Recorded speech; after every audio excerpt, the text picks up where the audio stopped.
प्रभु का ब्रीफकेस।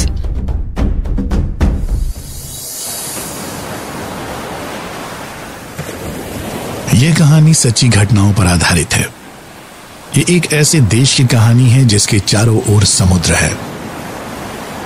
इसके उत्तरी तटीय इलाकों में यह कहानी शुरू होती है। इन तटीय इलाकों में अचानक से लकड़ी की नावें बहकर समुद्र के रास्ते से आती और टिक जाती थी।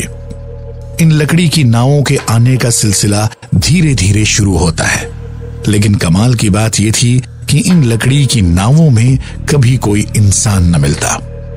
ये लकड़ी की नावें आती तो, लेकिन कभी साबुत हालत में होती तो कभी बिल्कुल जर्जर हालत में।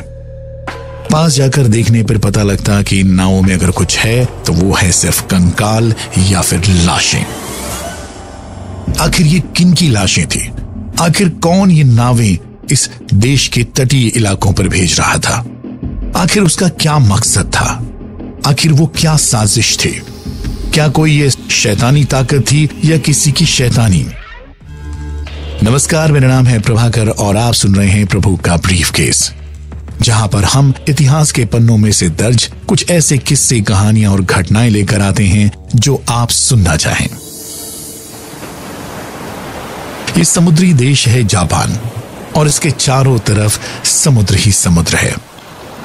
इसके उत्तरी तटीय इलाकों में सदी के पहले दशक से ये सिलसिला शुरू होता है। इसके तटीय इलाकों में लकड़ी की छोटी नावें हमेशा समुद्र के रास्ते बहकर आती और तट पर लग जाती। धीरे धीरे इन नावों के आने का सिलसिला शुरू हुआ। एक, उसके बाद दूसरी, उसके बाद तीसरी और न जाने कितनी। दिन पर दिन समुद्र से कभी न कभी कोई न कोई नाव बहकर तट पर आ रुकती। जब लोग उसके पास जाकर देखते तो उसमें या तो किसी का कंकाल होता या फिर ढेरों लाशें। आखिर ये लाशें किन की थी? आखिर कौन भेज रहा था ये नाव? धीरे धीरे तटीय इलाकों से निकलकर ये बात लोकल एडमिनिस्ट्रेशन तक पहुंचती है और लोकल एडमिनिस्ट्रेशन से कोस्ट गार्ड और सरकार तक। अब तक सब परेशान थे कि आखिर ये हो क्या रहा था। सरकार भी ये बात जानना जरूर चाहती थी, आखिर इसके पीछे कौन लोग हैं या उनका मकसद क्या है। धीरे धीरे आती खाली नावों को लेकर लोकल लोगों में अलग अलग कहानियां, भ्रांतियां, अफवाहें पैदा होनी शुरू हो गई। लोगों ने इन खाली नावों को घोस्ट बोट का नाम दिया। घोस्ट बोट यानी भूतों की नाव या भूतों का जहाज, क्योंकि इन नावों पर कभी कोई इंसान नहीं होता था। अगर होता था तो सिर्फ कंकाल या फिर लाशें। कमाल की बात यह थी कि ये नावें आकार में बहुत ज्यादा बड़ी नहीं होती थी और इनमें कोई भी इंसान नहीं होता था। और उससे कमाल की बात यह कि ये सिर्फ उत्तर के तटों पर आकर ही लगती थी। उत्तर दिशा की तरफ जापान के पड़ोसी मुल्क जापान से तकरीबन 1000 किलोमीटर की दूरी पर थे। वहां से किसी भी इंसान का नाव पर सवार होकर जापान की तरफ निकलना मानो सिर्फ एक आत्महत्या या फिर खुदकुशी करने जैसा था।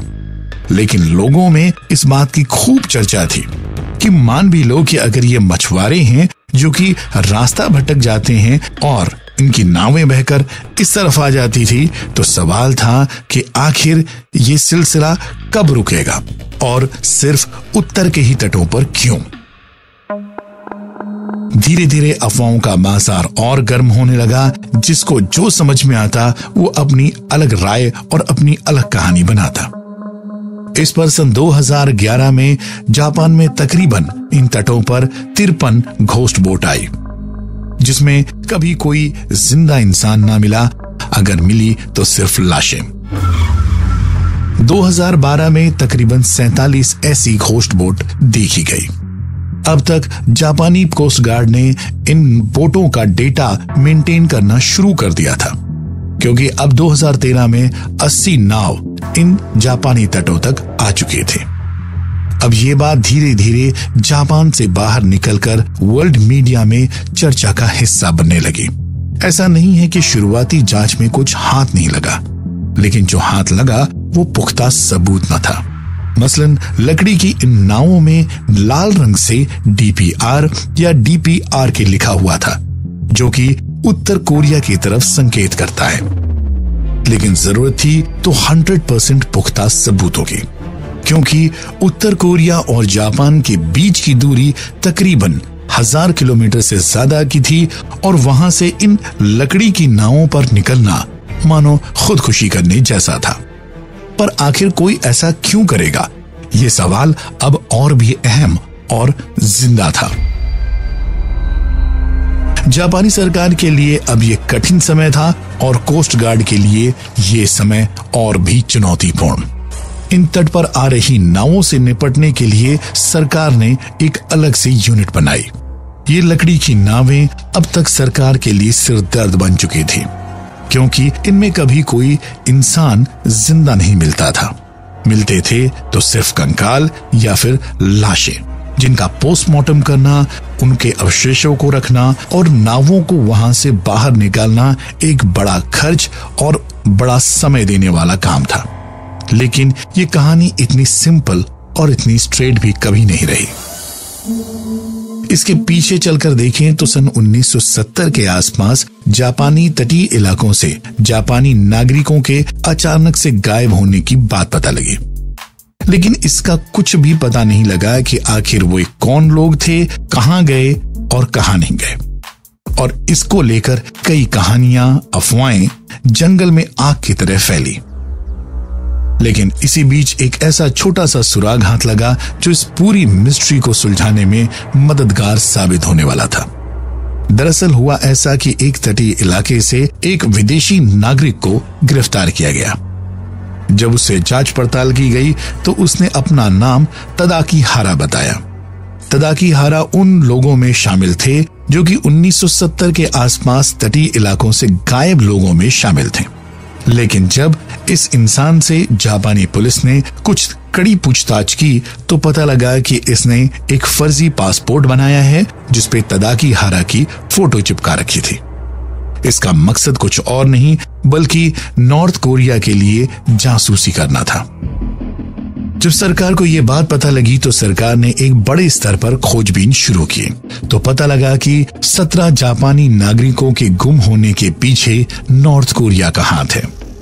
नॉर्थ कोरिया ने उन्हें अगवा किया था और बाद में साल 2002 में नॉर्थ कोरिया के प्रेसिडेंट किम जोंग इल ने इस बात को स्वीकारा भी।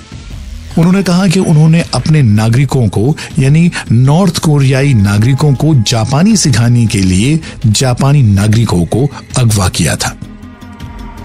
तो इससे ये बात तो साबित हुई कि नॉर्थ कोरिया ने जापानी नागरिकों को अगवा किया जो कि 1970 में जापान से गायब हुए थे। लेकिन लकड़ी के इन नावों की बात अभी भी मिस्ट्री बनी हुई थी। 2011 तक तकरीबन 600 नावें जापान के तटीय इलाकों से बरामद हो चुकी थी और इनमें अभी तक कोई भी जिंदा इंसान नहीं मिला था। धीरे धीरे यह बात साफ होती गई कि इसके पीछे भी नॉर्थ कोरिया का ही हाथ है और ये नॉर्थ कोरिया की नावें हैं और ये लाशें नॉर्थ कोरियाई मछुआरों की। पर ऐसा क्या था कि नॉर्थ कोरियाई मछुआरे इतनी छोटी नावों को लेकर जापानी समुद्र में मछली पकड़ने निकले थे? क्या वो जानबूझकर ऐसा कर रहे थे या ऐसा करने के लिए उन्हें किसी ने मजबूर किया था? और डिटेल में जाने तो इसके पीछे फिशिंग इंडस्ट्री का हाथ और चीन नजर आता है। चीन ने इतनी ज्यादा फिशिंग की कि उसके समुद्री इलाके में मछलियां बिल्कुल मानो खत्म सी हो गई थी। उनका मकसद अब नॉर्थ कोरिया के इलाके में मछली पकड़ना था और नॉर्थ कोरियाई सरकार ने उन्हें ऐसा करने दिया। उन्हें कभी नहीं रोका या चीन का कभी विरोध ही नहीं किया, जिसके चलते नॉर्थ कोरिया के गरीब मछुआरों के लिए मछली पकड़ना अब आसान नहीं था। चीन के फिशिंग शिप्स और ट्रॉलर्स की वजह से अब नॉर्थ कोरियाई गरीब मछुआरों के पास कोई रास्ता ना था। उनके इलाके में भी मछलियां खत्म होने लगी थी और ये बिल्कुल एक तरह से ये सिचुएशन थी कि एक तरफ कुआं तो दूसरी तरफ खाई।